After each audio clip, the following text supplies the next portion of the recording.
Hari Minggu Komunikasi Sosial Sedunia dirayakan setiap tahun dalam Gereja Katolik. Perayaan ini dirayakan seminggu sebelum Pesta Pentakosta.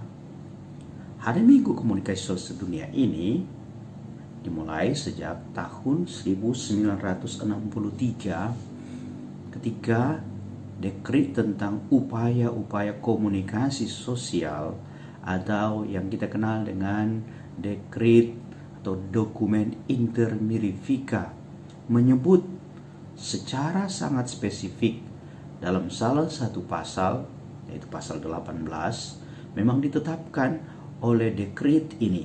Saya bacakan, disebutkan seperti ini: supaya kerasulan gereja yang bermacam-macam di bidang upaya-upaya komunikasi sosial makin dimantapkan secara efektif, hendaknya di semua keuskupan atas kebijaksanaan para uskup setiap tahun dirayakan Hari Komunikasi Sosial. Pada hari itu, umat beriman diajak menyadari kewajiban-kewajiban mereka di bidang itu, di bidang komunikasi sosial, memanjatkan doa-doa baginya, dan mengumpulkan dana untuk maksud itu. Dana itu hendaknya digunakan dengan cermat untuk menghidupi dan menyokong lembaga-lembaga serta usaha-usaha yang dianjurkan oleh gereja menanggapi kebutuhan-kebutuhan seluruh dunia Katolik. Jadi menurut dekret ini, pada Hari Komunikasi Sosial Sedunia tahun ini yang ke-54, apa yang harus kita buat? Yaitu pertama-tama memanjatkan doa bagi karya-karya komunikasi sosial, bagi para pelaku dalam komunikasi sosial.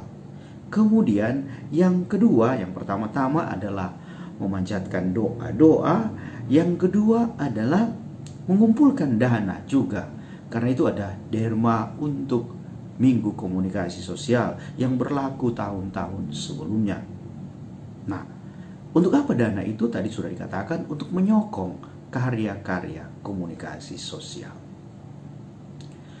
Hari Minggu Komunikasi Sosial setiap tahun selalu ditandai dengan kita merenungkan, kita semua merefleksikan apa yang direfleksikan oleh Bapa Suci lewat pesan Bapa Suci.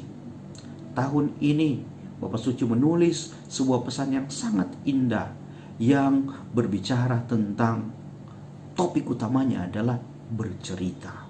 Hidup adalah cerita. Sesudah tahun-tahun sebelumnya Bapa Suci menulis tentang media komunikasi sosial, tentang internet, macam-macam hal yang berhubungan dengan digitalisasi.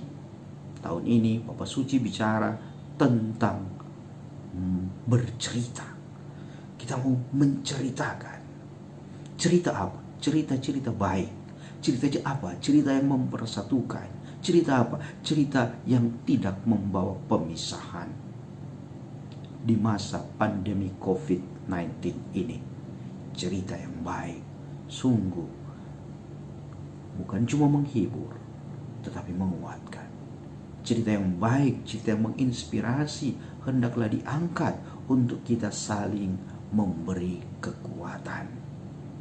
Persatuan dan solidaritas sungguh-sungguh sangat dibutuhkan dalam kesulitan. Persatuan saling mendukung sungguh-sungguh sangat dibutuhkan, dan cerita adalah dasar dari pelbagai macam hal. Manusia membutuhkan cerita. Manusia adalah pencerita. Dan Paus sendiri menulis kitab suci adalah cerita agung yang mengisahkan tentang kehadiran Tuhan dalam kehidupan kita. Karena itu, mari pada Hari Komunikasi Sosial Sedunia ini kita saling menceritakan berita-berita positif, kebaikan yang ditulis Roh Kudus di dalam hati kita masing-masing. Selamat merayakan Hari Komunikasi Sosial Sedunia ke-54.